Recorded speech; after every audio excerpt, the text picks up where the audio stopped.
Hi, this is just some idiot's guide to the upcoming EU election, which parties are standing, what they stand for, where they stand on Brexit, and how the entire voting system works, if you're unfamiliar. We'll run through the parties, starting alphabetically. I had them all on a good guy wank axis, but that's maybe a bit too biased. So, we'll start with Change UK, who their lead candidate has actually come out for the Lib Dems saying don't vote for Change UK, which gives you some idea of how much your vote for them is worth. They're currently polling at 2%, and they don't stand a chance. A vote for Change UK is a wasted vote. Don't vote for them. The Greens have actually bothered to send a wee flyer through my door. Choose hope over hate is their message. We've got Patrick Harvie here with Maggie Chapman, the lead candidate, the only one who stands a chance, fair play to them, of getting in, and their policies here are stop Brexit, which seems pretty straightforward, like Brexit's a shit idea, let's not do it. Tackle the climate crisis. If we want a planet to live on after we've had these elections, then we should maybe do something, make some moves towards that team, because the clock's ticking. And choose hope over hate. They're quite strongly contrasting themselves against the likes of UKIP and the Brexit Party, who basically hate those dirty foreigners and want them out of our country and to stop having control over our laws and blah blah, because they're arseholes. Defending freedom of movement and the benefits that immigration has brought to our communities, especially in a country like Scotland, where we have a birth rate that's below the rate of replacement, and immigrants are vital to the functioning of our economy, because it's also an ageing population and we need more people, young people of working age to come in. Here's the Labour. Aye, there we go. It's your boy Jeremy Corbyn, offering the hope our country needs. The Labour one's a bit weirdly, they don't want to stop Brexit, they want to stop a no-deal Brexit, and then the rest of it's about investing in the economy and public services and a minimum wage and sort of general policy statements that have got nothing to do with the EU elections or Brexit, because they don't know what their policy in Brexit is. In fairness, like, they've listed their candidates, and David Martin, the first guy on the list, again the only one that realistically stands a chance of getting a seat. He seems like a sound guy, big on his animal welfare campaign and stuff. Yeah, definitely very pro Remain himself. But the party as a whole, they don't know the policy. Jeremy Corbyn's very much anti-EU, coming from a position of it's a sort of centrist, right-wingy organisation that benefits the economies of Germany and France at the detriment of the poorer nations, which I have a lot of sympathy with that view. I still think we're better off in the EU and out of it. I still think that freedom of movement is worth defending. People should be free to cross borders. And look, we're making perfect the enemy of good here. Yes, it has its flaws, but I'll be better off in it than out it, I'd say. So conversely, with the British state, it has its flaws, I'll be better off in it than out it. God no.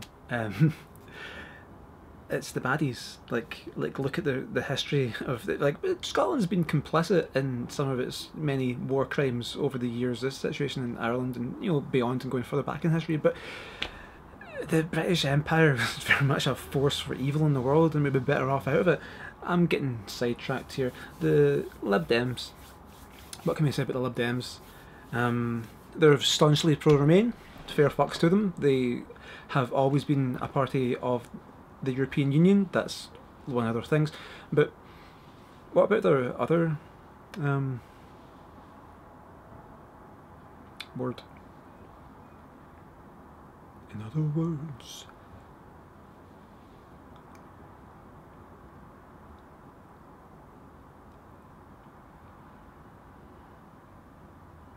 principles.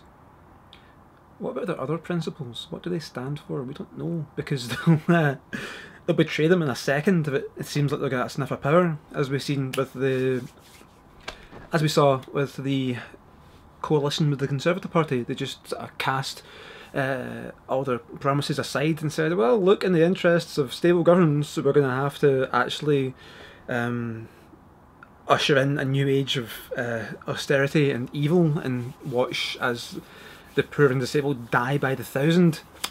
Not a lot we can do about it. You're in government. Fucking is my opinion of the Lib Dems. So they talk the talk and they mean well, but not in this. No, just they don't deserve a second chance. They had their go and they showed their true colours, and hell mend them, frankly. Done with the Lib Dems. Not today, thank you. So that brings us to the SNP.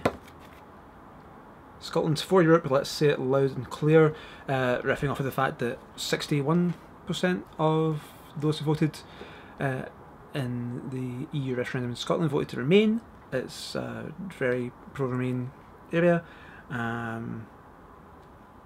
We're getting dragged out of the EU against our will regardless, and there's a whole raft of, they want to stop Brexit, a people's vote if that's what it comes to, revoke Article 50 if it's the only alternative is a no-deal Brexit, and we'll offer people a choice of a future for Scotland as an independent European nation. So they're saying, look, if it comes to it, we'll take independence and then get back into Europe because we want to be part of Europe, because it makes sense. And that's what they're basing this on. They've not listed any of the candidates. You'd have to go and look them up. I don't know a lot about them personally.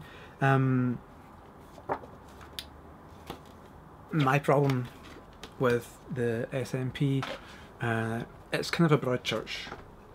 So their main thing is Scottish independence, which I'm all for, but some of the people, some of my fellow travellers on that road, have some very different reasons for wanting it. There's quite a, there's left and right and centre all kind of in an uneasy coalition of we'll get independence and then we'll see what the country that we want looks like. And for some it's a right-wing tax haven. Fuck off. I'm definitely cutting this bit out. So the SNP, there's a left wing, there's a right wing, there's a heinous sort of centrist mire also. So I disagree with them fundamentally in a lot of their policy propositions. They seem to be paying lip service to the environment while also very keen on continuing to exploit fossil fuel deposits, which we cannot do if we want to continue having a breathable atmosphere and a viable ecosystem. So, that's kind of an important one. Also, Joanna Cherry and a number of other members seem to have drank the turf Kool-Aid. I don't know how you personally feel about trans rights. They're important to me. Trans rights are human rights, and there's just this whole completely unnecessary transphobia bust up that's sort of causing a schism in the party right now. And in fairness, Nicola Sturgeon's on the side of trans rights. Mary Black came out straight away and said solidarity with trans rights, like trans people, I'm with you. So that's a really weird divide where you don't want to vote for TERFs by mistake because fuck those ideas. Don't know what to tell you. I don't know where the actual EU candidates stand in terms of trans rights. Maybe ask them. So there's things that I agree with and there's things that I don't. Not something I can say of the Brexit Party, which is where half of UKIP leapt to after Nigel Farage stood down from UKIP and then jumped ship and then criticised UKIP for courting Tommy Robinson and former BNP stuff and saying, oh, aren't they all nasty fascist alt-rightists now? He's like, exactly like you fuds. So they're more of the same. They're just the baddies, They want Brexit and they don't care about what the consequences are. It's just that sort of weird xenophobia that they have going for them and nothing else. Don't give them the time of day.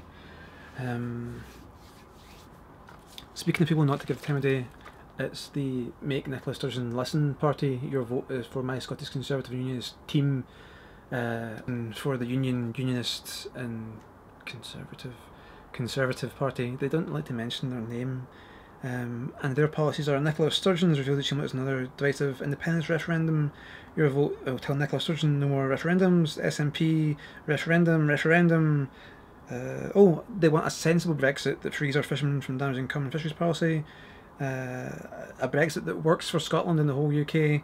No more divisive referendums. Respect the EU referendum. So they're both for and against referenda depending on how it suits them. And then there's just a page of like mocked up newspaper bits about Nicola Sturgeon wanting a second referendum, including from noted newspaper bbc.co.uk.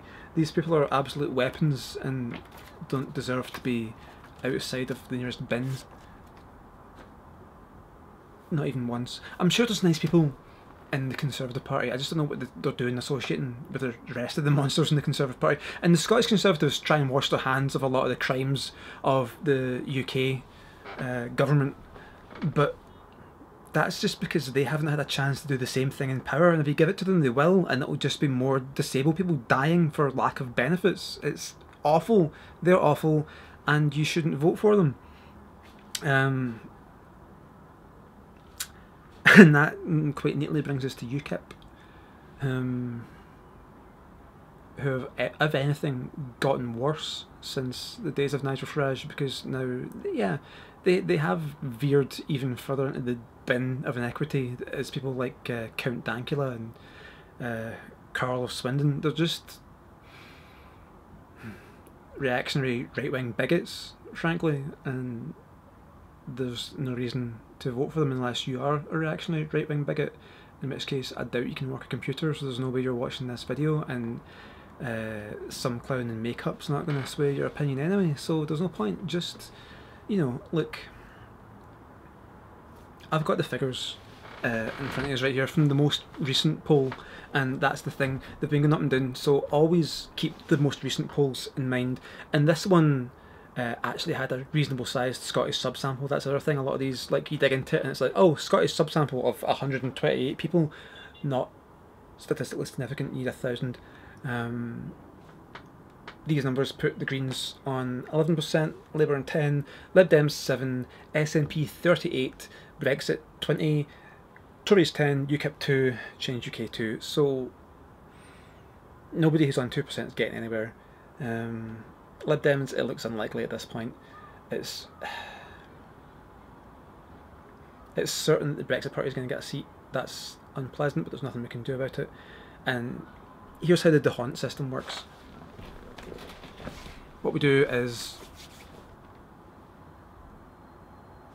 there's 6 seats available, but it's not a single transferable vote system. You get 1 vote, which all the votes get totted up, and then we look at who's got the most, and they get the first seat, and it's going to be the SNP because they're on 40%, right? So now we halve the number of votes of the party that won, so they're in 20%, that's still ahead of everyone else, so they'll get the second seat, we'll halve it again, now they're in 10, now they're in contention with the Greens, the Tories, the Lib Dems, and the next highest is the Brexit Party in 20, so they get that seat, and then that vote share gets halved, and then we look at it again, and now, you know, now the things get a wee bit more contentious. It's like, look, the SNP is going to win 3 seats, there's a chance they could win 4, Brexit's going to get 1 seat, there's a chance they could get 2,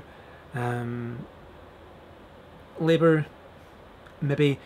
The Greens are actually in a better spot than Labour right now, and if you don't want the Brexit Party to get a second seat, but you can't bear to vote for the SNP because the entire raison d'etre of Scottish Labour at this point is to oppose the SNP, then vote for the fucking Greens. My God, you know, it gets that or Brexit Party, right? So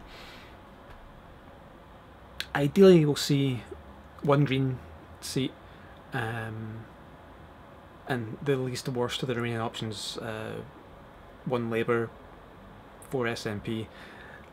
You know, that's probably the best we can hope for, but it's a wee bit wishful thinking. We're probably going to end up with 1 Tory seat, 1 Brexit seat, and then maybe 3 SNP and a Green, which, you know, I'll take it.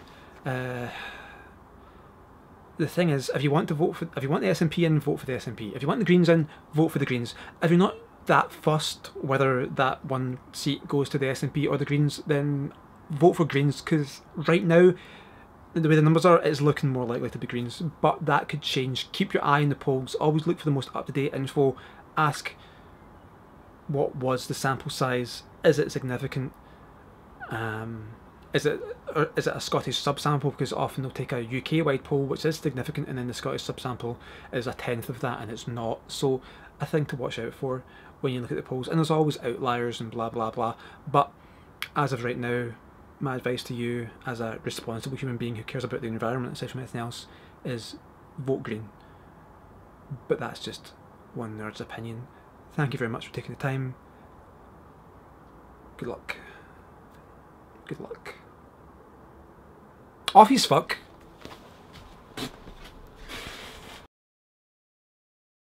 If I could talk without biting my own fucking tongue, that'd be fantastic. Let's start that bit again.